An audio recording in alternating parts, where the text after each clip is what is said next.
और इधर आज नरेंद्र मोदी एक ऐसी मीटिंग में गए जिसमें उत्तर प्रदेश के सीएम योगी आदित्यनाथ थे, गृह मंत्री अमित शाह थे, 10 राज्यों के चीफ मिनिस्टर थे, 10 से ज्यादा राज्यों के होम मिनिस्टर थे। प्रधानमंत्री ने कहा कि उन्हें इस मीटिंग में खुद आना चाहिए था, लेकिन वो वीडियो कॉन्फ्रेंसिंग के जरिए कनेक्ट हो रहे हैं। इसके बाद करीब 45 मिनट तक प्रधानमंत्री ने सभी को बहुत समझाया। ये बताया कि आइए सब मिलकर काम करते हैं। दक्षिण के राज्य भी, उत्तर के राज्य भी सब हाथ मिलाते हैं। मोदी ने एक ऐसी टीम बनाने का प्रपोजल रखा जिसमें ममता भी साथ हो, नीतीश भी साथ हो और कांग्रेस के मुख्यमंत्री भी हो। मोदी का यह प्लान तभी कामयाब हो सकता है जब हर मुख्यमंत्री मोहर लगाए। प्रधानमंत्री का प्लान तो सिंपल है, लेकिन सिग्नेचर सभी मुख्यमंत्रियों के चाहिए। मोदी का ऐसा प्लान जिसे वो अकेले पूरा नहीं कर सकते। क्या है वो प्लान, इस रिपोर्ट में देखिए। हर एक राज्य देश की बेहतरी के लिए मिलजुल करके काम करे। जब देश का सामर्थ्य बढ़ेगा तो देश के हर नागरिक, हर परिवार का सामर्थ्य बढ़ेगा। One nation, one police uniform. Police के पास व्हीकल पुराना नहीं होना चाहिए।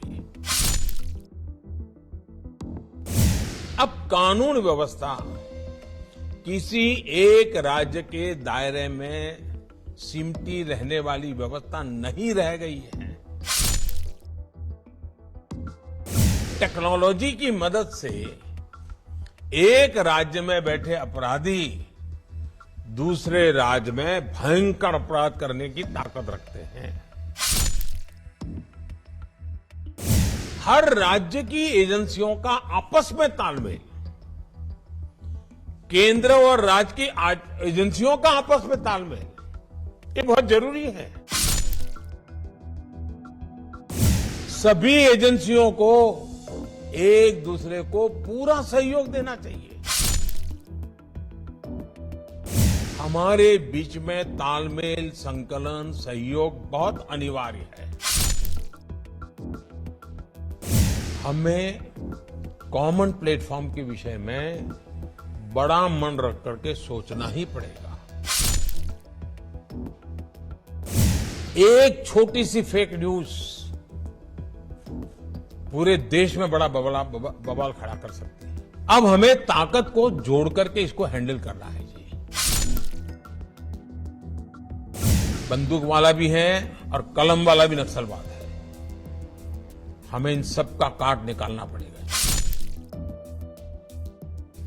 बुद्धिपूर्वक करना पड़ेगा, समझदारी से करना पड़ेगा। कि अगर हम मिलकर एक राष्ट्रीय परिप्रेक्ष्य के साथ आगे बढ़ेंगे तो हम हर चुनौती हमारे सामने बोनी सिद्ध हो जाएगी। हर राज्य साथ मिलकर के काम करना पड़ेगा। नरेंद्र मोदी ने क्या सोचा है? मोदी के दिमाग में क्या चल रहा है?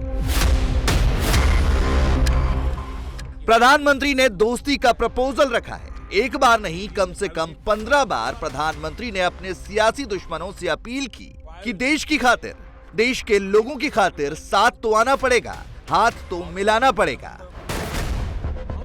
हरियाणा के सूरज कुंड में चल रहे होम मिनिस्टर्स चिंतन शिविर में मोदी जब दोस्ती का प्रपोजल रख रहे थे, तब बिहार में सीएम ऑफिस के साथ होम मिनिस्ट्री संभाल रहे नीतीश कुमार पटना में बैठे थे। पश्चिम बंगाल का गृह मंत्रालय देखने वाली ममता बनर्जी कोलकाता में टीवी ऑन करके मोदी को सुन रही थी। अशोक गहलोत ना तो खुद आए, ना अपने होम मिनिस्टर शांति धारीवाल को भेजा। हेमंत सोरेन भी रांची में बैठे थे।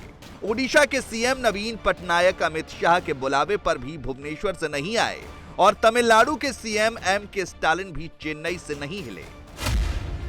अमित शाह के न्योते पर पंजाब के सीएम भगवंत मान जरूर आए और सीपीएम वाले पिनराई विजयन भी मोदी को सुनने के लिए बैठे रहे। मोदी कहते हैं कि आओ टीम इंडिया बनाओ। मोदी कहते हैं कि चलो पुलिस को सुधारते हैं, हाथ मिलाते हैं, दुश्मनी मिटाते हैं, देश की खातिर चलो दोस्ती निभाते हैं। लेकिन क्या यह पॉसिबल है? क्या सियासत में दोस्ती मुमकिन है? जो मुख्यमंत्री देश के गृह मंत्री के न्योते पर मीटिंग में नहीं आते, वो क्या प्रधानमंत्री की बात मानेंगे? पुलिस पर अपना कंट्रोल कम होना क्या वो मंजूर करेंगे? क्या देश भर में पुलिस का एक ही यूनिफॉर्म हो सकता है? मोदी कहते हैं क्यों नहीं हो सकता, हम चाहे तो कर सकते हैं। जैसे आज देश में one nation one ration card की व्यवस्था बनी है, one nation one mobility card की व्यवस्था हो रही है, वन नेशन वन ग्रिड बना है, one nation one sine language बनी है, वैसे ही पुलिस की वर्दी को भी लेकर भी ऐसी कोई अप्रोच अपनाई जा सकती है। सब सोचे, साथ मिलकर के सोचे, कोई किसी पर थोपने की जरूरत नहीं है, एक इवॉल्व करें। आप देखिए बहुत बड़ा लाभ होगा और एक दूसरे की ताकत में इजाफा होगा। One nation one police uniform, हाँ उस राज्य का एक टैग हो सकता है, उस राज्य का एक नंबर हो सकता है, लेकिन पहचान कॉमन बने। क्या हर राज्य की पुलिस कॉमन प्लेटफॉर्म पर आकर काम कर सकती है? टेक्नोलॉजी तो है, लेकिन क्या मुख्यमंत्रियों के पास इसका विल पावर है? संविधान में भले कानून और व्यवस्था राज्यों का दायित्व है, लेकिन ये देश की एकता अखंडता के साथ भी उतने ही जुड़े हुए हैं। हर एक राज्य एक दूसरे से सीखे, एक दूसरे से प्रेरणा ले, देश की बेहतरी के लिए मिलजुल करके काम करें, ये संविधान की भी भावना है और देशवासियों के प्रति हमारा दायित्व भी है।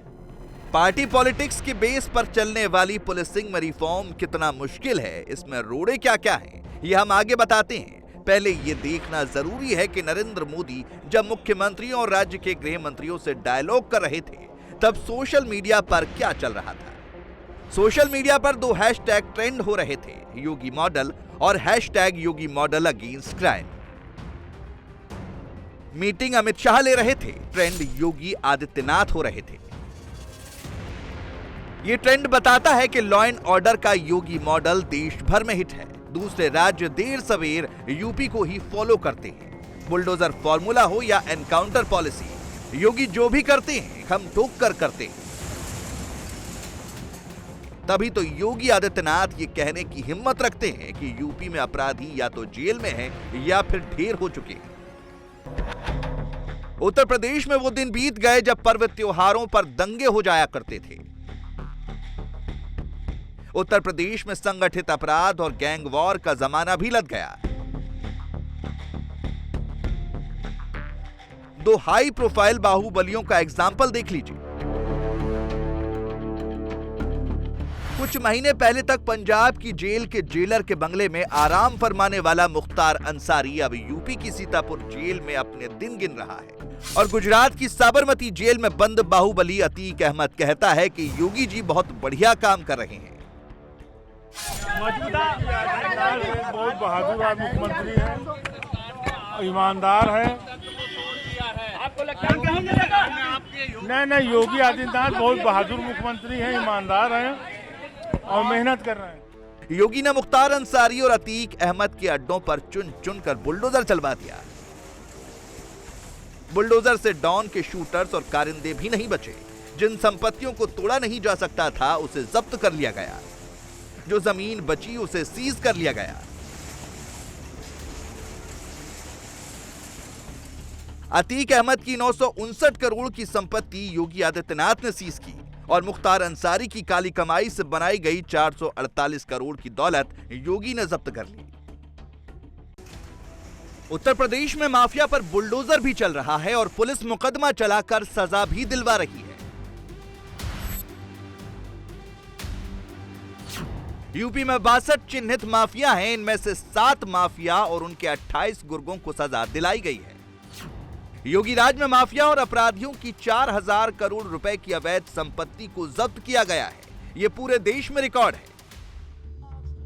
मोदी के विरोधी आज भी यही रटते हैं कि बीजेपी के राज में दंगे होते हैं। इस नैरेटिव को योगी ने तोड़ा है। पिछले साल देश भर में हुए दंगों का रिकॉर्ड देख लीजिए। नेशनल क्राइम रिकॉर्ड ब्यूरो के मुताबिक 2021 में देश भर में 378 दंगे हुए। इनमें से सबसे ज्यादा 100 दंगे झारखंड में हुए, वहां हेमंत सोरेन की सरकार है। महाराष्ट्र में 77 दंगे हुए, 2021 में वहां उद्धव ठाकरे की सरकार थी। बिहार में 51 दंगे हुए, वहां 17 साल से नीतीश कुमार ही मुख्यमंत्री हैं। उत्तर प्रदेश में दंगे का केवल एक मामला हुआ। महिलाओं के खिलाफ अपराध करके यूपी में कोई बच नहीं सकता। वहां 59% मामलों में सजा दिलाने का रिकॉर्ड योगी सरकार ने बनाया है। हर राज्य उत्तर प्रदेश नहीं है, हर राज्य में योगी आदित्यनाथ नहीं है, मगर अपराध तो हर राज्य में हो रहे हैं। अब देखते हैं प्रधानमंत्री ने जो सुझाव दिया है वो क्या है और उसका इफेक्ट क्या होगा। कोलकाता की पुलिस सफेद यूनिफॉर्म पहनती है। इसे अंग्रेजों ने सिलेक्ट किया था, जो आज तक चला आ रहा है। जबकि पश्चिम बंगाल की पुलिस खाकी ड्रेस पहनती है। कर्नाटक की पुलिस अक्सर तिरछी टोपी में दिखती है, जबकि कर्नाटक पुलिस के बड़े अफसर दूसरी टोपी लगाते हैं। पांडिचेरी की पुलिस लाल रंग की गोल टोपी लगाती है। ऐसी टोपी आप कहीं और नहीं देखेंगे। उत्तर प्रदेश की ट्रैफिक पुलिस सफेद कमीज पहनती है, लेकिन पैंट का कलर चेंज होता रहता है। 2008 से पहले यूपी ट्रैफिक पुलिस के जवान पैंट भी सफेद पहनते थे। 2008 में मायावती ने उनकी पैंट नीली कर दी। अखिलेश यादव की सरकार आई तो पैंट का कलर खाकी हो गया। योगी राज में यूपी ट्रैफिक पुलिस के पैंट का कलर फिर से ब्लू कर दिया गया।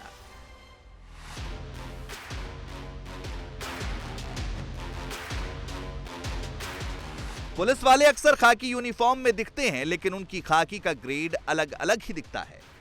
किसी की टोपी लाल हो जाती है, कोई नीली टोपी में दिखता है, कोई खाकी टोपी पहनता है। नरेंद्र मोदी ने सभी की यूनिफॉर्म को एक करने का सुझाव दिया है। इस सुझाव पर अमल तभी हो सकता है जब केंद्र और सभी राज्यों के बीच जीएसटी जैसा कंसेंसस बने। मोदी कहते हैं कि पुलिस वाले के पास गाड़ी अच्छी होनी चाहिए, इससे किसी भी राज्य को ऐतराज नहीं होगा। मोदी कहते हैं कि पुलिस अच्छी टेक्नोलॉजी से लैस हो, इसमें भी किसी राज्य को आपत्ति नहीं होगी। मोदी कहते हैं कि क्राइम और क्रिमिनल्स के बारे में डेटा साझा किया जाए, कुछ हद तक ऐसा होता भी है। मोदी कहते हैं कि पुराने कानूनों की समीक्षा होनी चाहिए, इस पर भी सहमति बन सकती है। सहमति वाले पॉइंट है, लेकिन असहमति का भी एक टॉपिक है। मोदी कहते हैं कि लॉ एंड ऑर्डर राज्यों के अधिकार क्षेत्र में आता है, लेकिन जब देश की एकता अखंडता का सवाल हो, जब आंतरिक सुरक्षा का प्रश्न हो, तो सभी राज्य मिलजुल कर काम करें। आतंक के ग्राउंड नेटवर्क को ध्वस्त करने की में सभी सरकारों ने बहुत जिम्मेवारी के साथ उसकी गंभीरता को समझ करके कुछ न कुछ करने का प्रयास किया है। कहीं पर शायद सफलता पहले मिली हो, कहीं देर से मिली हो, लेकिन हर एक को इसकी गंभीरता में आज समझाना पड़े ऐसा नहीं है। अब हमें ताकत को जोड़ करके इसको हैंडल करना है जी। इसी प्रकार नक्सलवाद के हर फॉर्म को हमने पराजित करना पड़ेगा जी। बंदूक वाला भी है और कलम वाला भी नक्सलवाद है। हमें इन सब का काट निकालना पड़ेगा जी। थ्योरेटिकली ये बात ठीक लगती है, लेकिन प्रैक्टिकली राज्यों को इसमें अपने अधिकारों का हनन दिखता है। आपको याद होगा कई राज्यों ने अपने यहां सीबीआई की एंट्री भी बैन कर रखी है।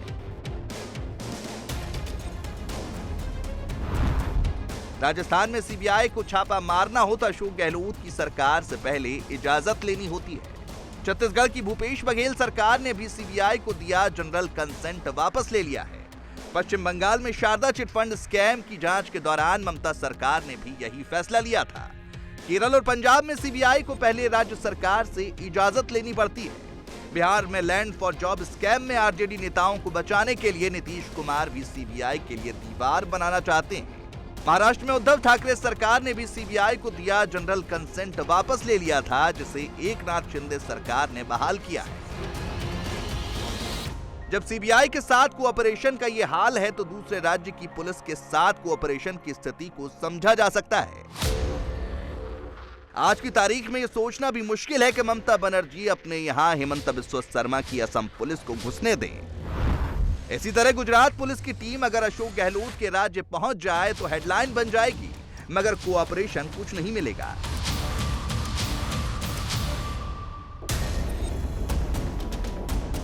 जेनेरिक क्राइम केस में पुलिस सहयोग करती भी है, लेकिन किसी केस में जैसे ही पॉलिटिकल एंगल घुसता है, पुलिस का पूरा अप्रोच चेंज हो जाता है। मोदी की राह में यही सबसे बड़ा रोड़ा है। मोदी ने इसी रोड़े को हटाने का बीड़ा उठाया है।